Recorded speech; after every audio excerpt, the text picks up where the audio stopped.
Es un gusto para mí estar entre ustedes en este día. Quiero agradecer la invitación y ojalá que juntos podamos encontrar el mensaje que Dios tiene para nosotros.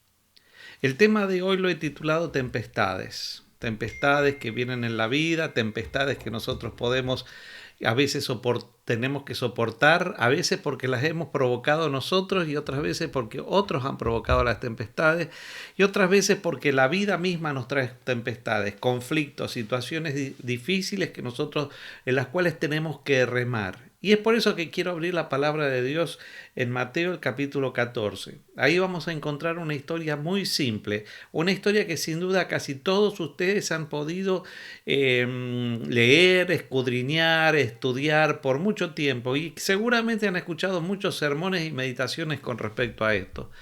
Pero seguramente vamos a poder sacar algo más porque siempre se dice que la repetición es la madre del saber. Justamente dice ahí los versículos 22, 23 y 24 que Jesús mandó a los discípulos a entrar a la barca y que vayan delante de él a la otra orilla del lago, mientras él despedía a la multitud. Despedida la gente, subió al monte a orar a solas, y al anochecer estaba allí solo. La barca estaba ya en medio del mar, azotada por las ondas, porque el viento le era contrario. Acá nosotros tenemos una escena que sin duda, como dije anteriormente, nosotros la hemos estudiado y la conocemos mucho. Tenemos a los discípulos que tienen que ir en la barca y les llega una tormenta y esa tormenta con los vientos contrarios amenazaban la vida, amenazaban la seguridad y prácticamente estaban al borde de la muerte. Pero ¿qué ocurrió realmente ese día? Ese día anteriormente tenemos la alimentación de los 5.000. O sea, Jesús en un momento, algo sumamente milagroso, alimenta a casi 15.000 personas. ¿Por qué digo 15.000 personas? Porque tenemos 5.000 hombres, 5.000 hombres sin contar las mujeres y los niños. Generalmente las mujeres son más sensibles a la parte religiosa, así que seguramente duplicaban eran más que los 5.000 hombres que estaban allí. Y cuando van mujeres y generalmente van niños también. Es por eso que nosotros podemos pensar que 15.000 personas, 12.000, 13.000, inclusive si fueran 5.000 personas, habían estado escuchando a Jesús y Jesús no los quería mandar con el estómago vacío a sus casas. Eso muestra el amor de Jesús, eso muestra la compasión de Jesús, porque Jesús siempre trata de satisfacer nuestras necesidades, tanto físicas, mentales, espirituales. Jesús, el amor es justamente eso. Y Jesús era amor y había venido a mostrar lo que era el amor de Dios. Y entonces le había dicho a los discípulos, ¿por qué no les dan de comer? Y ellos dicen, no, solamente acá tenemos 5 panes y 2 peces. Pero con esos 5 panes y 2 peces, Dios hizo el gran milagro de alimentar la multitud. Y no solamente eso, sino que después ellos pudieron tener 12 cestas que sobraron de los panes que habían comido. 12 cestas, una por discípulo. ¡Qué extraordinario! ¿Qué pasó con los discípulos en ese momento? Los discípulos no entendieron. No entendieron lo que estaba pasando, porque ¿saben qué? El mismo hecho había dos interpretaciones. Estaba la interpretación de Jesús y la interpretación de los discípulos. La interpretación de Jesús era sencilla, era un acto de amor para un pueblo hambriento. No solamente hambriento de la palabra de Dios, sino hambriento físicamente. Pero para los discípulos esto significaba el gran comienzo de un gran reinado. El gran comienzo, si un hombre podía alimentar a tantas personas, podía alimentar ejércitos, podía hacer lo que quisiera. Y entonces los discípulos dijeron, este es el momento para proclamarlo, para poder tenemos gente, tenemos miles de personas acá y motivarlo a él a que pueda tener la obra de ir y juntar ejércitos, bajar a los romanos, etcétera, etcétera. Ellos estaban cerca de Jesús, pero no entendían a Jesús. Ellos estaban cerca de Jesús, pero no entendían la obra de Jesús. Estar cerca de Jesús no significa entender sus planes ni entender sus enseñanzas. Y eso es triste, porque muchas veces nosotros estamos cerca de Jesús, decimos que estamos cerca de Jesús, pero queremos imponerle nuestros planes a Jesús, le queremos imponer nuestros planes a Dios. Los discípulos querían imponerle esos planes a Jesús, tenían su propia agenda con respecto a Jesús. Y eso, cuando uno es cristiano, no es, el principio no es que yo tengo que Dios se tiene que adaptar a mi agenda, sino que yo me tengo que adaptar a la agenda de Dios. Es por eso que nosotros comenzamos, cuando nosotros no entendemos a Jesús, no entendemos el plan de Dios, no entendemos la obra, interpretamos mal las cosas, nosotros en vez de ayudar en la causa, nosotros entorbamos la causa de Dios. No entender al Dios de la obra estorba la obra de Dios. Vuelvo a repetir eso, no entender al Dios de la obra estorba la obra de Dios. Muchas veces nosotros estamos en la iglesia y estamos con nuestras propias agendas, nuestras propias maneras de ver las cosas, nuestra propia forma de interpretar las cosas. Muchas veces estamos en la comunidad religiosa tratando de imponer nuestro criterio, cómo nosotros vemos, inclusive a veces hasta el mismo cómo interpretamos la Biblia queremos imponerlas a otros. La religión no funciona así. La religión funciona con amor, funciona con respeto, funciona poniendo a Dios en primer lugar y viendo cuál es la agenda de Él para cada uno de nosotros. Y es por eso que el cristiano lo que hace es ir acompañando a Dios y dejando que Dios lo use para el bien de su causa, y no tratando el cristiano o el que se dice ser pueblo de Dios imponiéndole la agenda a Dios. Pero no solamente lo hacemos en la iglesia, lo hacemos en nuestros matrimonios, lo hacemos en nuestras familias. Nosotros tenemos una manera de ver las cosas, una manera de ver los planes para nuestra vida, y pensamos y creemos que Dios tiene que adaptarse a nuestros planes. Hoy, si estás escuchando esto, yo te quiero decir que no es así. Tú te tienes que adaptar a los planes de Dios, no Dios a tus planes. Pero Dios es sumamente comprensivo. Dios entiende que nosotros somos, por así decir, cabeza dura, testaduros, que no entendemos realmente la religión. Y es así que Jesús dice que mandó a sus discípulos a entrar a la barca e ir delante de él a la otra orilla del lago, mientras él despedía a la multitud. Y acá la palabra clave es mandó. Si nosotros podríamos traducirles, obligó a sus discípulos que se fueran. Estaban estorbando. Imagínense que Dios, ¿qué es lo que Dios tendría que hacer contigo, que tendría que hacer conmigo? ¿Estoy estorbando o estoy ayudando?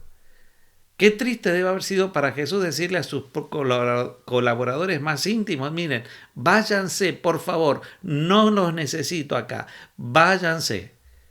Dice los comentadores de esta palabra que en esta palabra se mostraba que había una premura y urgencia de parte de Jesús y una renuencia por parte de los discípulos a poder irse. Estoy seguro, o prácticamente seguro, que si los discípulos hubieran salido en el momento que Jesús les dijo que salieran, quizás evitaban la tormenta. No era el trayecto que tenían que hacer era un trayecto conocido, un trayecto que quizás en una hora y media lo podían hacer. Eran 5 a 8 kilómetros nada más.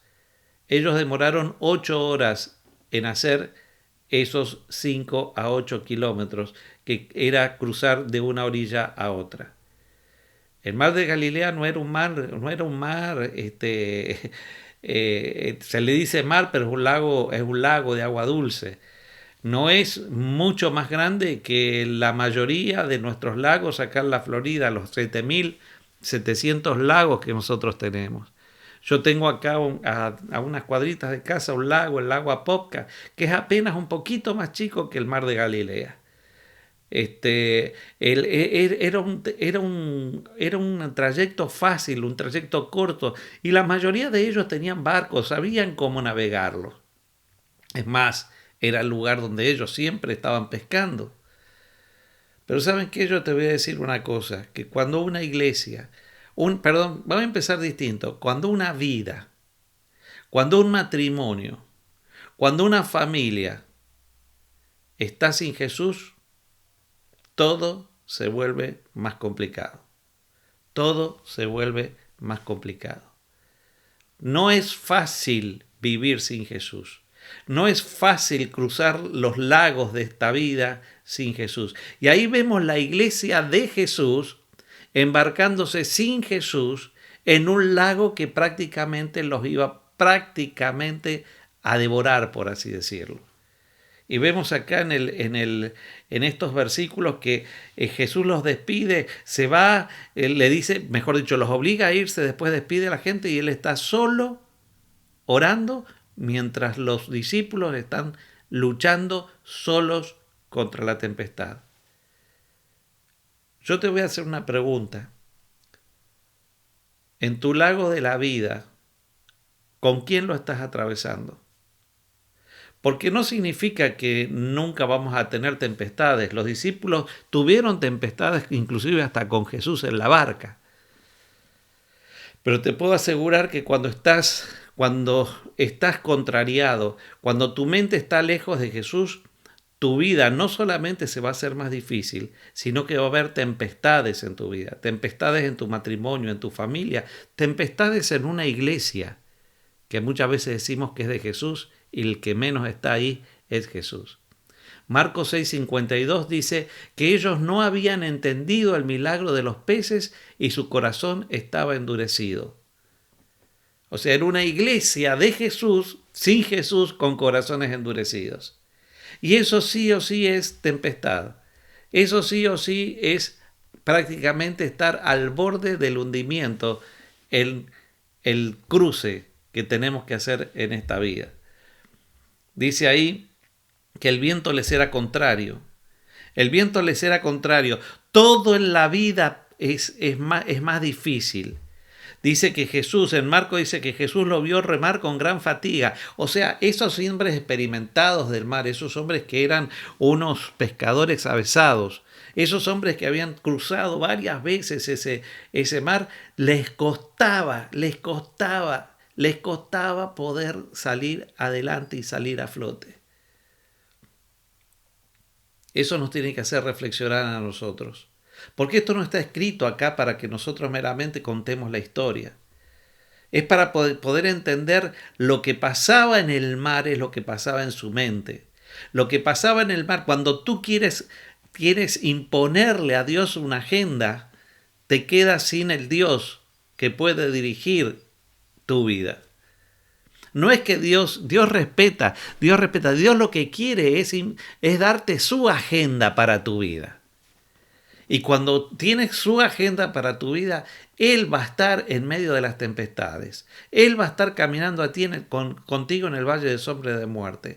Cualquier dificultad puede ser atravesada con el Dios que puede controlar cualquier dificultad de la vida.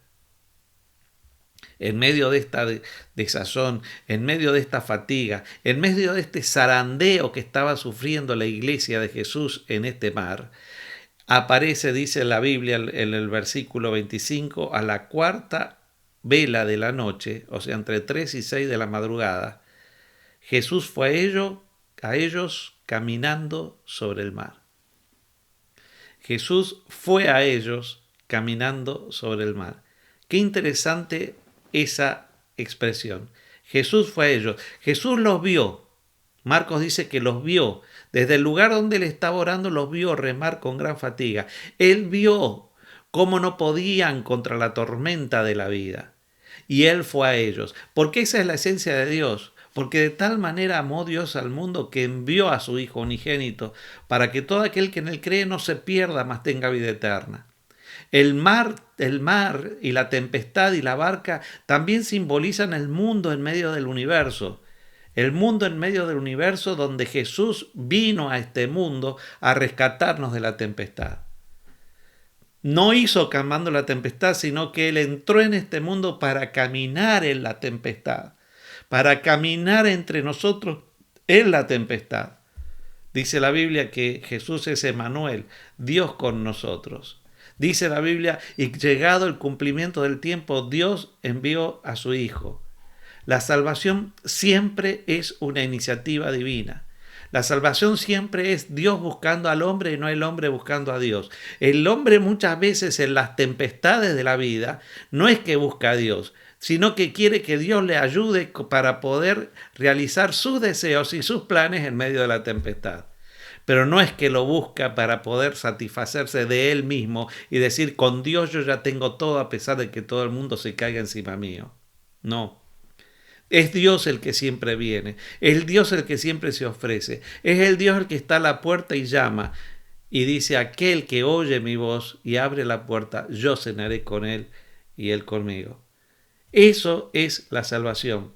La salvación de Dios es que Dios mismo viene al lugar del hombre mismo para poder hacer por el hombre lo que el hombre no puede hacer por sí mismo.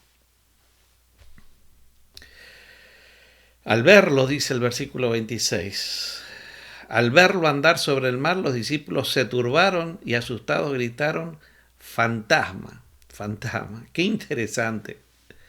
Qué interesante. Yo quiero que volvamos a ponernos en la escena. La tempestad sigue, las olas siguen, el viento sigue contrario. Y de repente entre ola y ola, viento y viento, están tratando de salvar la vida, ven a Jesús, pero no reconocen a Jesús porque su vista no está sensible a Dios. No está sensible a Dios. Y justamente la salvación, más allá que es una iniciativa divina, es la presencia de Dios mismo queriendo hacer la diferencia en nuestra vida. Pero el hombre no entiende la presencia de Dios. Ya cuando en el Edén el hombre se separó de Dios, lo primero que hizo es querer cubrirse, querer cubrir su pecado, vestirse, tratar de hacer que nadie, o sea, ni que ellos mismos se den cuenta que estaban sin Dios. Y cuando llega a Dios, porque Dios los busca, no es el hombre que busca a Dios, sino que Dios busca al hombre, ellos tienen miedo y se esconden. O sea, otra vez, desde el principio mismo, cuando Dios entra en la vida de un pecador, el pecador no entiende esa presencia. Tiene que haber una revelación mayor de Dios para que el hombre empiece a entender para qué Dios está a su lado.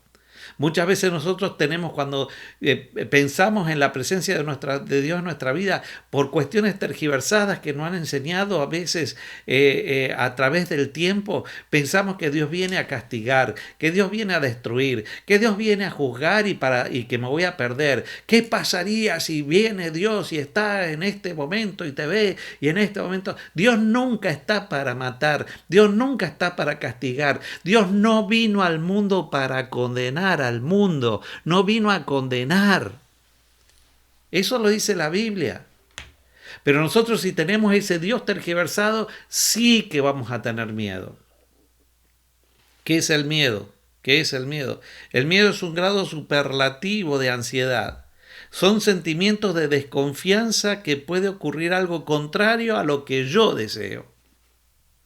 Es la sensación de angustia por la presencia de un peligro real o un peligro imaginario. El miedo está centrado en mí. O sea, es cuando yo estoy centrado en mis situaciones, en lo que me pasa, en lo que yo deseo y no me está ocurriendo. O sea, fíjense que la definición de miedo es el sentimiento de desconfianza que puede ocurrirme algo distinto a lo que yo deseo. El miedo surge de un corazón egoísta. Porque cuando yo estoy viviendo lo que desea Dios, yo no tengo miedo a nada, porque son los deseos de Dios los que están operando en mi vida. Pero cuando Dios no dirige mi vida, son los deseos míos que quiero imponerle a Dios y que quiero imponerle a la vida. Y entonces siempre tengo miedo a que me ocurra lo que yo no quiero que me ocurra. Es triste una vida con miedo. Es triste una vida con miedo porque tarde o temprano paraliza. Porque uno no puede vivir continuamente con la sensación esa de que algo me puede ocurrir, con la sensación de que hay un peligro eminente. Por supuesto, acá los discípulos estaban en peligro, pero estaba Jesús, estaba Dios. Habían visto que había alimentado 15.000 personas, y si Dios podía alimentar 15.000 personas, podía también salvarlos en ese momento, porque acuérdense que la presencia de Dios siempre está para hacer lo que el hombre no puede hacer por sí mismo. Y lo que el hombre no puede hacer por sí mismo es salvarse. Y eso es una noticia que quizás a algunos no les guste que yo les dé. Pero no se puede, no podemos hacer nada para salvarnos. No podemos hacer nada para salvarnos. Dependemos pura y exclusivamente de la presencia de Dios y los actos salvíficos de Dios. Y aceptar lo que Dios tiene para cada uno de nosotros. Entonces enseguida Jesús les dijo, cuando Jesús ve el miedo de ellos, hace un sermón que es mucho más corto que el que yo estoy predicando hoy día. Es un sermón que va al corazón de lo que nosotros tenemos que saber para poder ser salvos. Dice así: confiad, yo soy, no temad. Confiad, yo soy, no temáis. Simple, simple. La salvación es simple, entender lo que Dios quiere es simple. Primero dice, confíen, tengan fe. ¿Qué significa confiar en la Biblia? Confiar es mucho más allá que creer. Nosotros muchas veces tenemos asentimiento intelectual a verdades, pero no confiamos en el Dios de las verdades. Nosotros muchas veces pensamos que por creer cierta o cual verdad estamos en mejor condición que otras personas. No, el que confía, el que tiene fe, el que se aferró al Dios de la Biblia, al que se aferró al Dios de amor, al que cree que realmente Dios puede hacer por él lo que él no puede hacer por sí mismo, ese individuo está salvo. La salvación no es cuestión de verdades, la salvación es cuestión de confiar en aquel que es la verdad, que es el camino, la verdad y la vida. Es poder dejar todo mi ser, todos mis planes, todo lo que yo creo, todo lo que yo pienso, en manos de aquel que puede tener el control de todo a pesar de las tempestades de la vida. Ese es el mensaje de la Biblia, tapa a tapa. Dice, sin fe es imposible agradar a Dios. Sin fe es imposible agradar a Dios. ¿Y cómo no tengo fe en Dios? Cuando yo lo contemplo, cuando yo lo acepto, cuando yo acepto su presencia en mi vida y sé que su presencia es una presencia de amor y una presencia salvífica. Por eso le dijo Jesús, confiad. Lo segundo que le dijo es, yo soy. Quizás para nosotros no tiene mucha trascendencia la palabra yo soy, o que se diga yo soy, pero para el pueblo hebreo sí, porque estaba definiendo a Dios mismo. Cuando alguien, el Dios para el hebreo, para el pueblo hebreo era el gran yo soy. Es aquel que es, era, es y el que será. Es aquel que tiene eternidad, es el que tiene vida en sí mismo. Eso en filosofía es el problema de la metafísica. La metafísica busca estudiar el ser. La Biblia es sencilla. Cuando habla de quién es Dios es el que es. Dice, yo soy el que soy. Cuando Moisés estaba apesadumbrado, cuando no quería ir a Egipto a liberar al pueblo de Israel, cuando decía, Señor, nadie, no me van a creer, ¿en nombre de quién voy a ir? Y le dije, yo soy, diles que tú has venido por el gran yo soy. Y entonces Moisés dijo en un momento, dice, pero Señor, ¿quién soy yo para que vaya? Y entonces le dice, ve porque yo soy contigo. Qué increíble que somos nosotros los seres humanos, que hablamos mucho de Dios, pero no nos animamos a vivir a Dios. Tenemos existencias llenas de tempestades, llenas de miseria, existencias que van hacia la muerte porque no somos.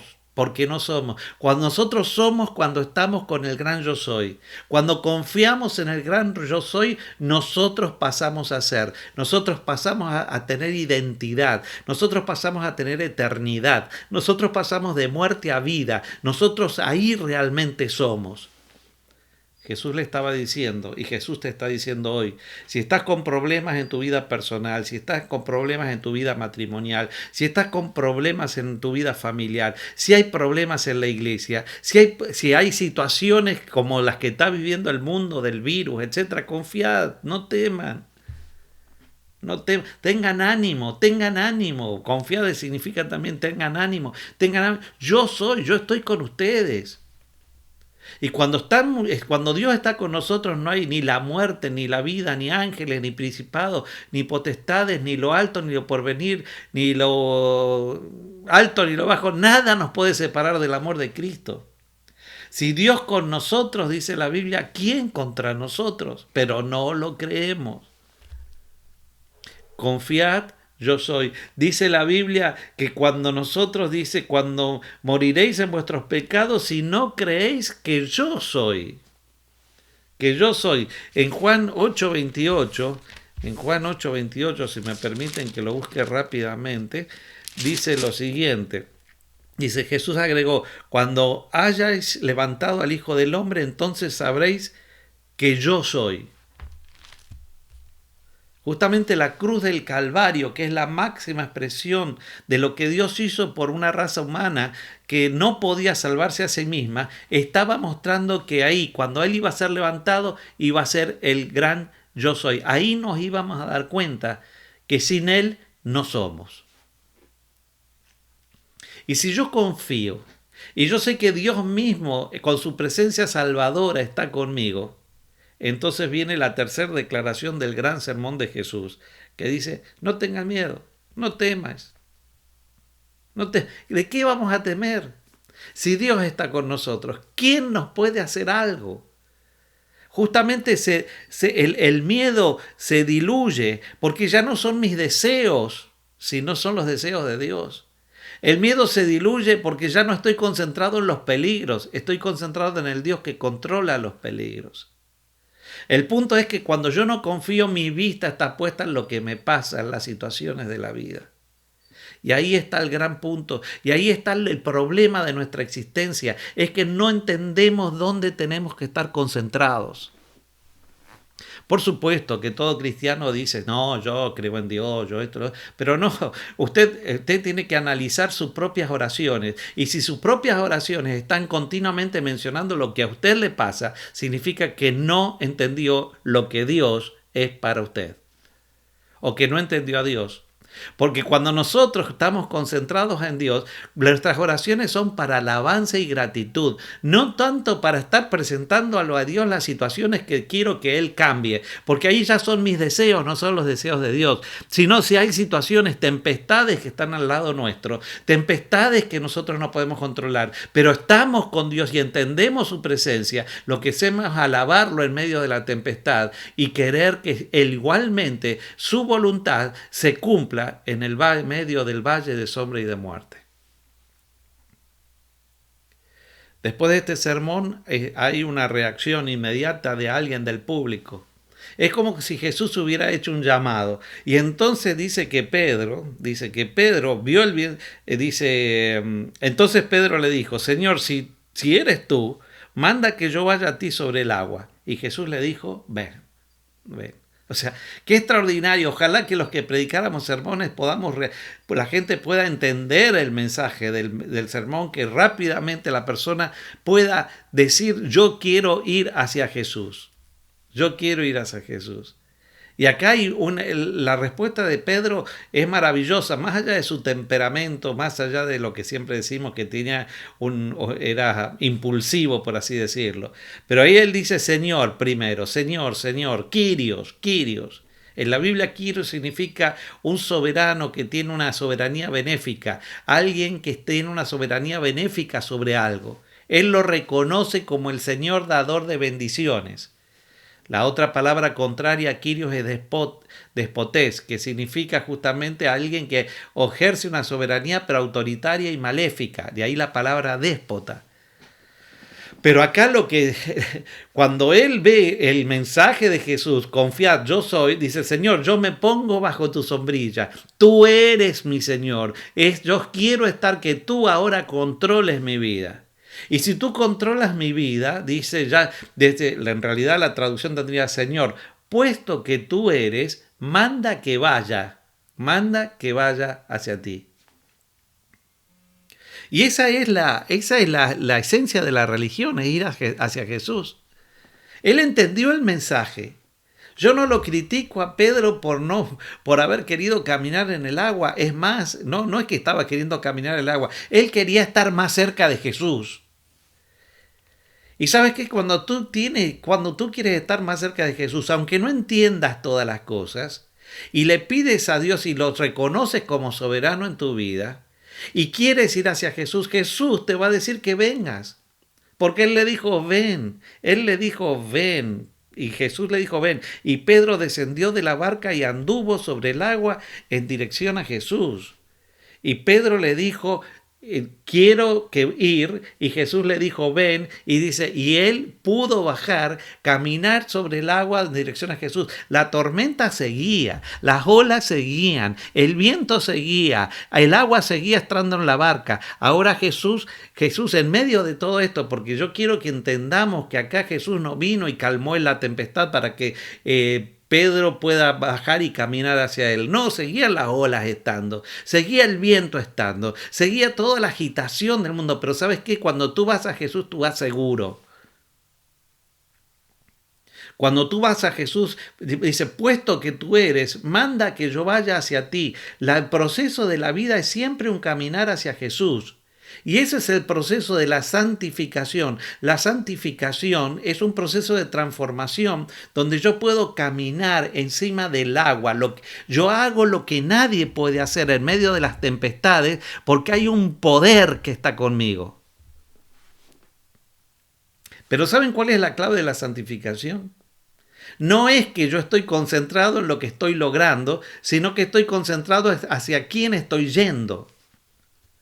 Y ahí está la gran diferencia cuando hablamos muchas veces de santificación.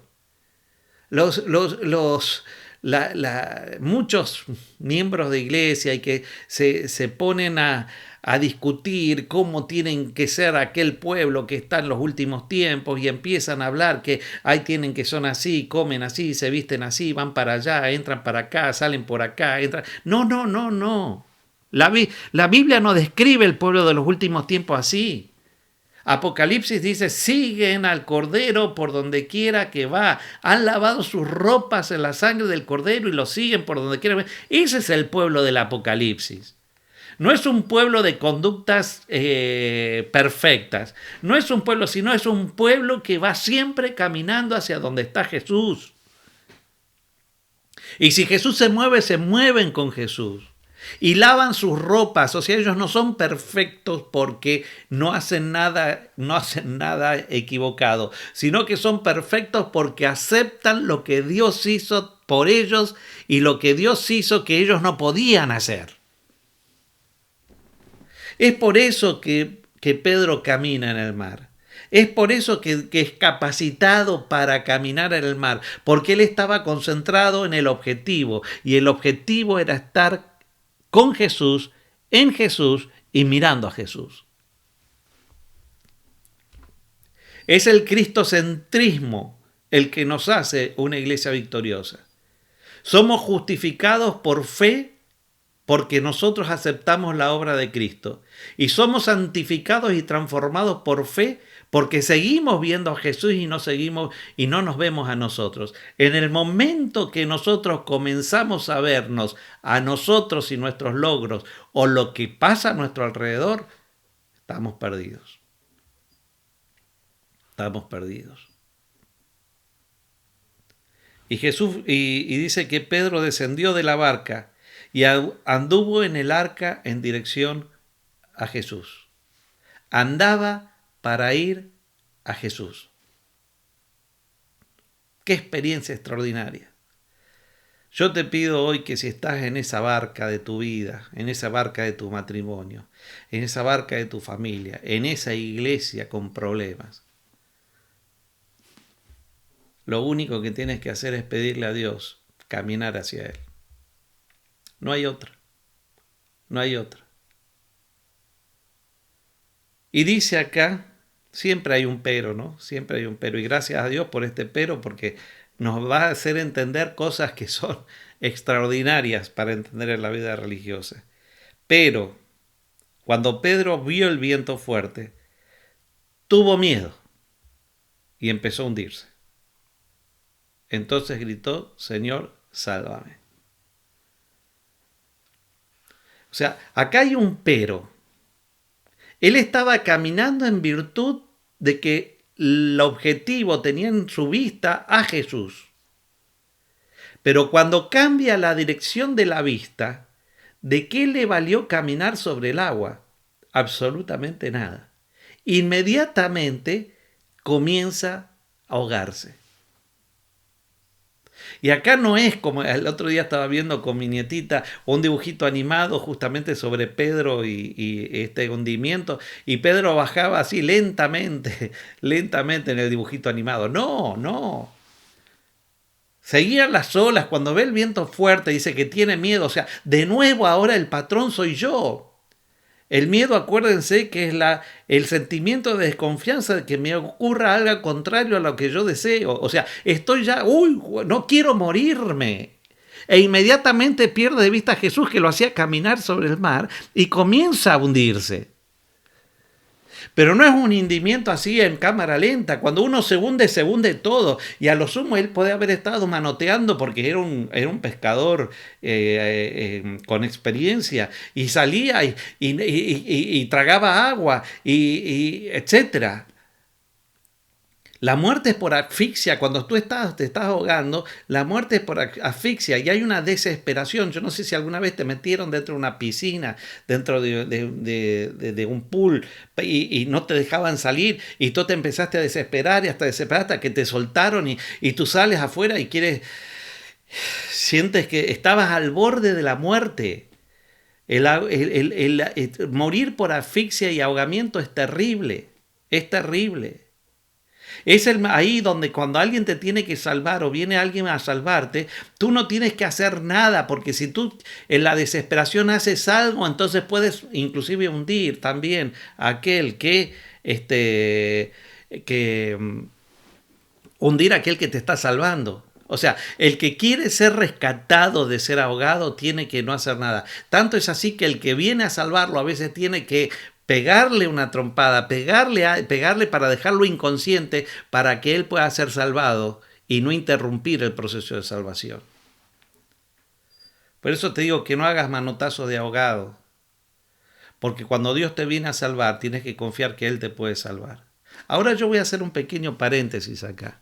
Les voy a preguntar a todos ustedes, o les voy a decir a todos ustedes, que a veces nosotros pensamos que cuando nosotros estamos en el proceso de santificación, cuando estamos caminando sobre el mar, cuando estamos haciendo cosas milagrosas o Dios está haciendo cosas milagrosas en nosotros, que nosotros estamos teniendo méritos para salvarnos. Pensamos que la santificación, cuanto más santificado, Dios me ve mejor. No, no. Nosotros seguimos siendo tan pecadores y tan frágiles como antes. No le agrega nada la santificación a lo que Dios o cómo Dios me ve a mí. Yo puedo estar 30 años caminando con Dios, pero si dejo de mirar a Jesús, me ahogo y sigo siendo... O sea, no valió de nada los 30 años. Lo que hizo Pedro de caminar sobre el agua no le dio méritos. No le dio mérito, no era mejor que los que estaban en la barca. Es más, cuando dejó de ver a Jesús estaba en peor condición que los de la barca. Que él caminara sobre el agua no era una prueba que él podía aportarle algo a la salvación.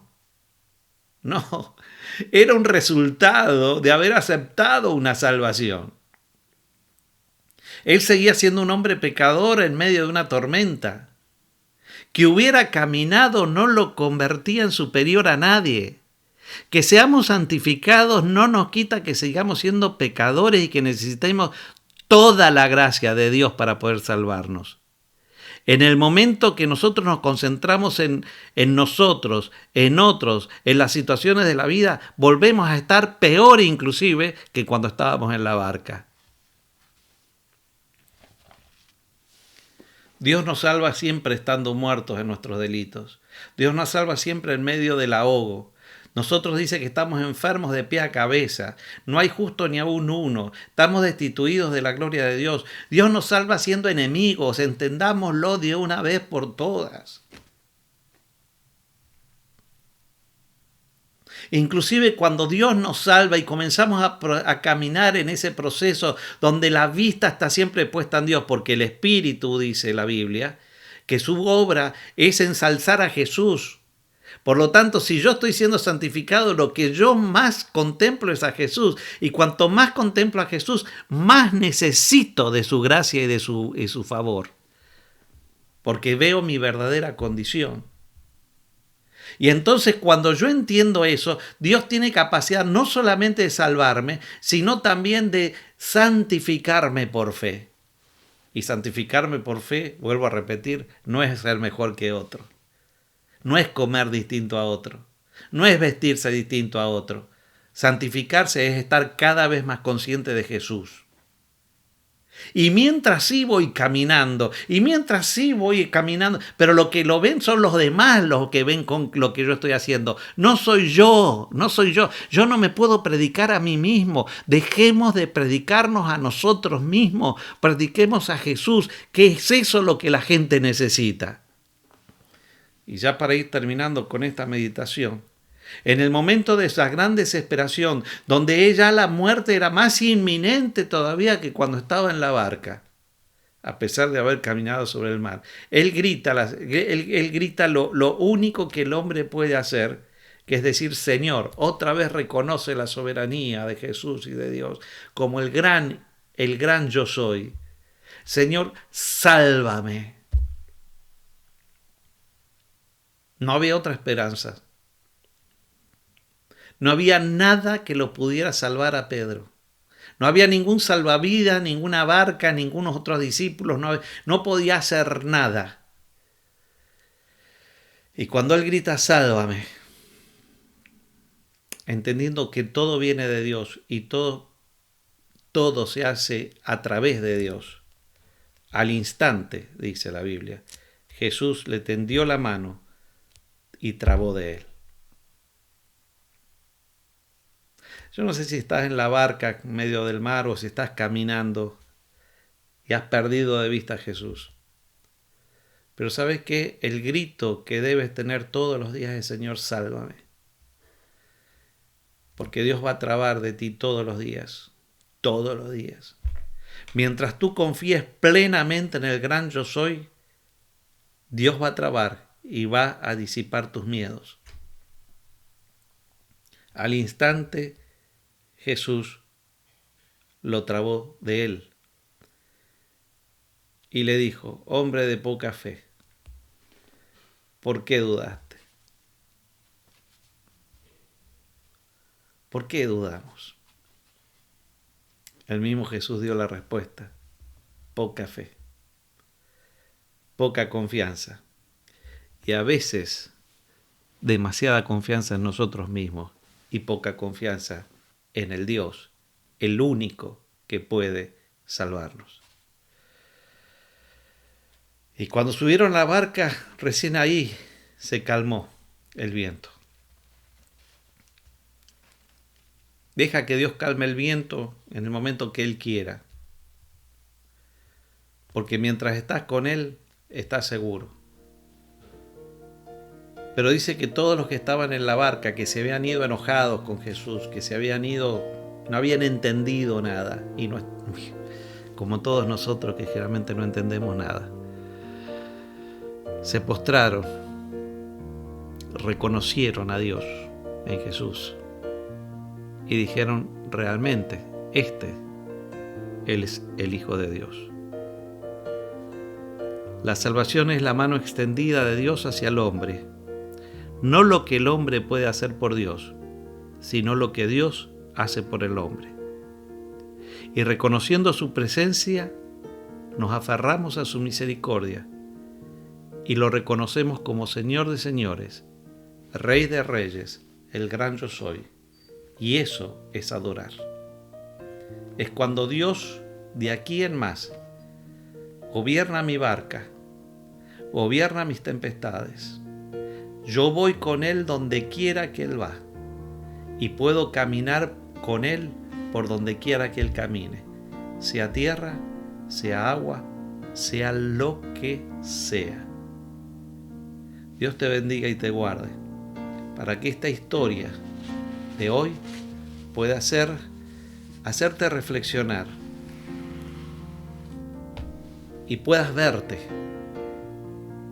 dónde estás, cuál es tu condición, pero por sobre todas las cosas puedas responder al gran Señor, al gran sermón de Jesús en este día, que es: confiad, yo soy, no tengan miedo.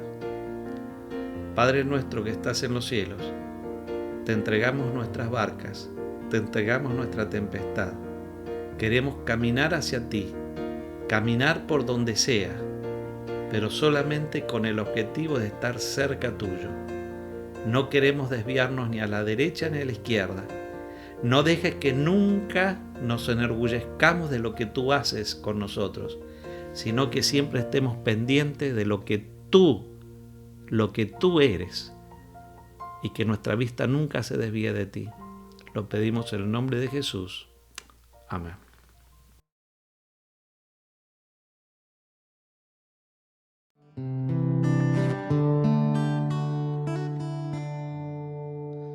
Cuando lloras por las veces que intentaste y tratas de olvidar las lágrimas que lloraste, solo tienes pena y tristeza, el futuro incierto espera.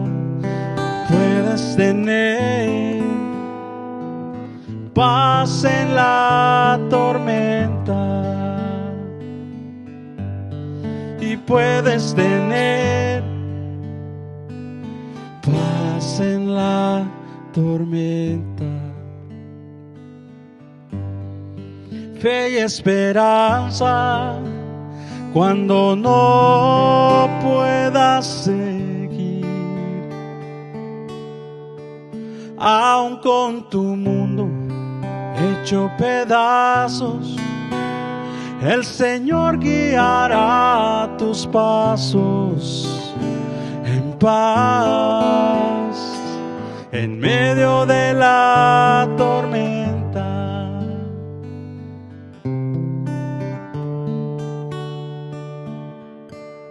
Muchas veces yo me siento igual que tú. Mi corazón anhela algo real. El Señor viene a mí y me ayuda a seguir en paz en medio de la tormenta. Y puedes tener paz en la tormenta, fe y esperanza cuando no puedas seguir, aun con tu mundo hecho pedazos, el Señor guiará tus pasos en paz en medio de la tormenta. Aun con tu mundo hecho pedazos, el Señor guiará tus pasos en paz en medio de la tormenta.